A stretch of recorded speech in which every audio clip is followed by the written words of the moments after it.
Muscles में किसी भी तरह की अगर प्रॉब्लम होती है, वीकनेस होती है या कोई डैमेज होता है, चाहे वो किसी डिसऑर्डर की वजह से हो या फिर किसी इंजरी की वजह से हो, चोट की वजह से हो या फिर किसी सर्जरी की वजह से हो, मसल्स में जहाँ पर भी कोई भी डैमेज होगा, जैसे किसी का कभी एक्सीडेंट होता है तो उसमें भी मसल्स डैमेज हो जाती हैं, या सर्जरी किसी की होती है तो उसमें भी मसल्स डैमेज होती हैं,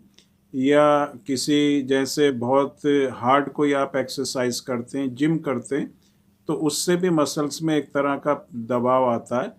तो इन सब वजह से क्या होता है, और एक और जो कंडीशन होती है जिसमें जिसको हम मस्कुलर डिस्ट्रॉफी कहते हैं, उसमें भी मसल्स जब डैमेज होती हैं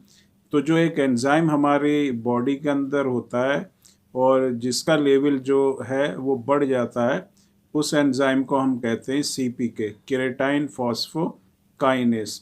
ये जो है हमारे ब्लड में रहता है, लेकिन एक नॉर्मल रेंज में जो है सीपीके हमारे ब्लड में होता है। और ये जो एंजाइम होता है, जब आपके मसल्स में किसी भी तरह की डैमेज होगी, मसल्स में किसी भी तरह की इंजरी होगी, टूट फूट होगी, जैसे मैंने अभी कंडीशन बताई है, किस वजह से, मस्कुलर डिस्ट्रॉफी की वजह से, सर्जरी, एक्सीडेंट या किसी और वजह से, जहाँ पर भी मसल्स में कोई भी टूट फूट होगी तो सीपी के लेवल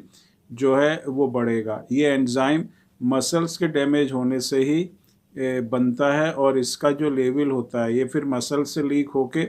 जो ब्लड होता है उसके अंदर पहुंचता है और इसका लेवल ब्लड के अंदर बढ़ जाता है। इसकी एक नॉर्मल रेंज होती है, और ये एंजाइम उस नॉर्मल रेंज में अगर आपके ब्लड में है तो आप समझें कि आपकी मसल्स जो हैं प्रॉपर वर्क कर रही हैं। आपकी मसल्स जो हैं प्रॉपर वर्क कर रही हैं,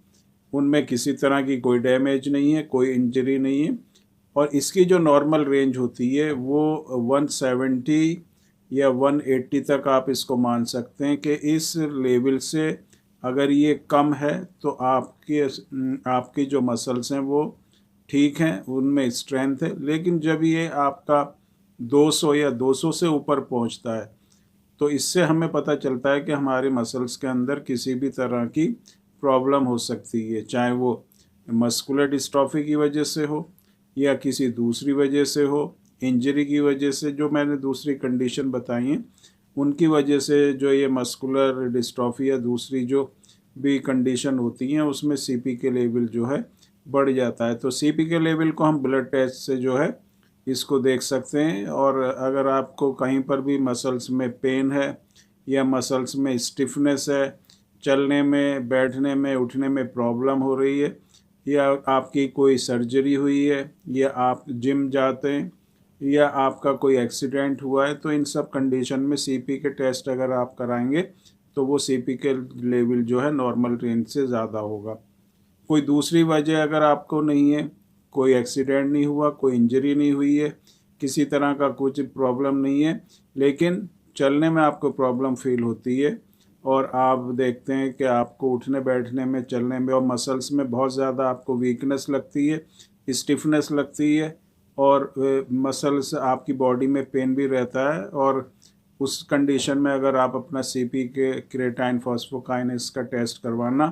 अगर आप चाहेंगे, तो अगर आप देखेंगे कि उसका लेवल बढ़ा हुआ है तो ये एक इंडिकेशन हो सकता है कि मस्कुलर डिस्ट्रॉफी या मसल से रिलेटेड कोई भी एट्रोफी या दूसरी प्रॉब्लम हो सकती है। तो सीपी के लेवल का बढ़ना एक ऐसा डेंजर साइन है जो डायरेक्टली आपको बताता है कि आपकी मसल्स के अंदर किसी तरह की प्रॉब्लम है।